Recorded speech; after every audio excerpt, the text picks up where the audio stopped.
राजकुमार sir को वक्तव्य के लिए आमंत्रित करती हूँ। हमसे लगभग 225 साल पहले। कितने शर्म की बात है कि 75 साल स्वतंत्रता के हो गए, आज तक हम फ्री एंड कंपल्सरी एजुकेशन नहीं कर पाए सबको।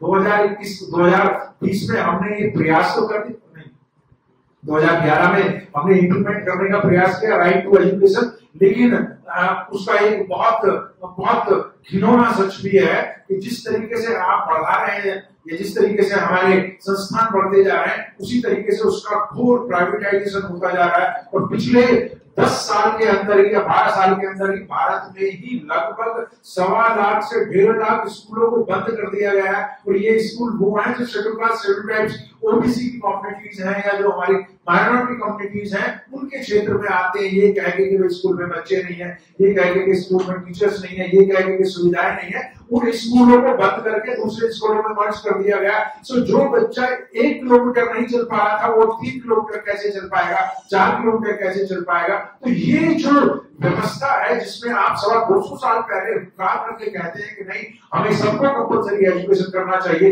दुनिया के अंदर कोई ऐसा देश नहीं है जिसने अपने यहाँ पे एजुकेशन को फ्री, इक्वल एंड कंपल्सरी ना किया हो।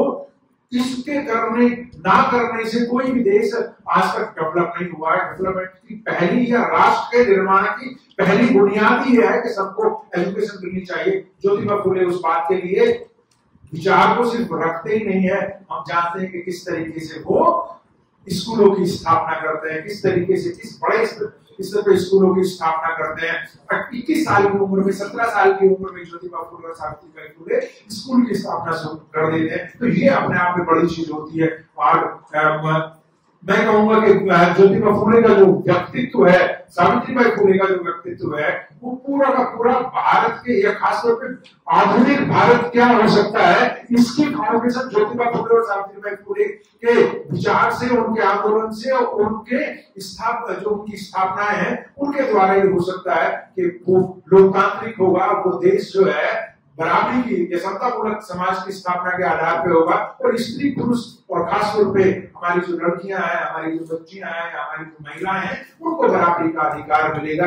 ये चीजें जो अभी 5 अप्रैल 1951 की जो 1951 की जो बात हो रही थी हिंदू कोड बिल की, ये ज्योतिबा फुले से परंपरा चली आती है और बाबा साहब उसको कोडिफाई कर देते हैं, बाबा साहब उसको मूर्त रूप दे देते हैं कि अब इसीलिए बाबा साहब को यह भी कहा जाता है कि वो ब्राह्मणवाद के, जातिवाद के खिलाफ जो लड़ाई हो रही थी, लगभग हम इस आधुनिक समय में माने तो पिछले लगभग 200 साल से लड़ाई हो रही थी। उस 200 साल की लड़ाई को बाबा साहब निर्णायक फॉर्म में ले आते हैं, निर्णायक रूप में ले आते हैं, एकदम क्लियर कर देते हैं कि लड़ाई किस तरह की है, इसको किस तरीके से हम आगे बढ़ा सकते हैं।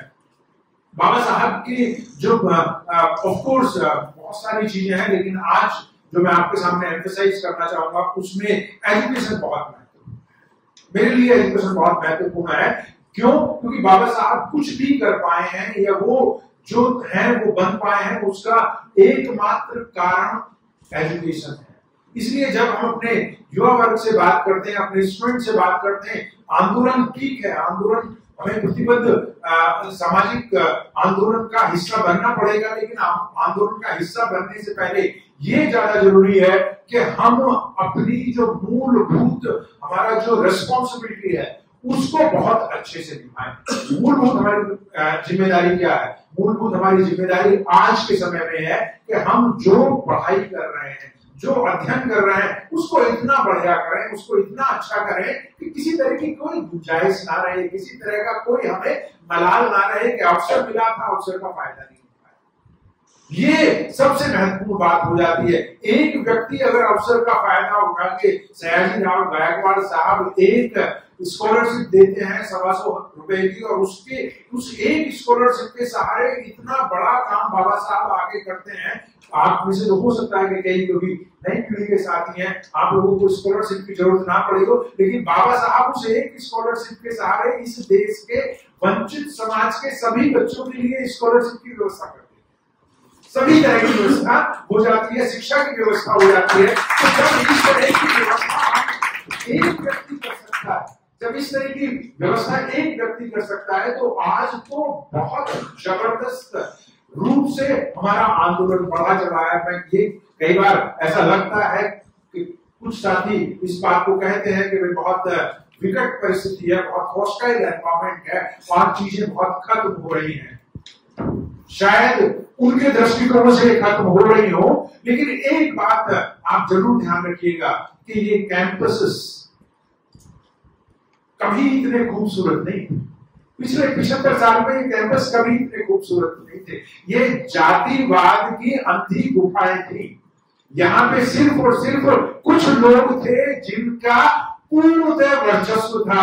यहाँ एक तरीके से उन्होंने जातिगत शुद्धता स्थापित की हुई थी। लेकिन पिछले 30-40 साल में आपने आके इस बगिया में अलग अलग तरह के फूल खिला दिए हैं। ये बहुत खूबसूरत है, ये बहुत जानदार हो गया है। अगर आज सुकुमार जो है Delhi university political science department के पहले साथी हैं जो शेड्यूल कास्ट कम्युनिटी से आए, शेड्यूल ट्राइब से आए। सुकुमार के आने से क्लासेस में जिंदादिली हो गई, क्लासेस में डेमोक्रेटाइजेशन हो गया, स्टूडेंट्स के साथ बराबरी का संबंध हो गया। सुकुमार को सिर्फ एक मेटाफर के रूप में यूज कर रहा हूं।